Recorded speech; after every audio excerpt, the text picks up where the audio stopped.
Hello বন্ধুরা, আসসালামু আলাইকুম। Welcome to my mini blog.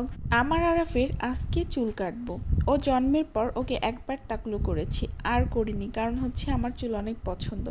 আর এখন হচ্ছে হালকা হালকা চুল গজাইছে, মানে হইছে আর কি, আর কিছু কিছু জায়গায় হয়নি, কারণ বালিশের ঘষায় হচ্ছে ছোট বাচ্চাদের চুল হয় না।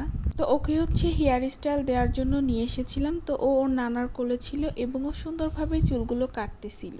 আমার আর আরাফের বাবার চুল অনেক পছন্দ, যার কারণে আমরা আরাফের চুলগুলো সেভাবে কাটি না, মানে তাকে টাকলু করি না, সুন্দর করে হেয়ার স্টাইল করে দেই তাকে সবসময়। আরাফের নানা সুন্দর করে ধরে আরাফকে বসেছিল এবং আরাফ সুন্দর করে এই চুলগুলো কাটতেছিল।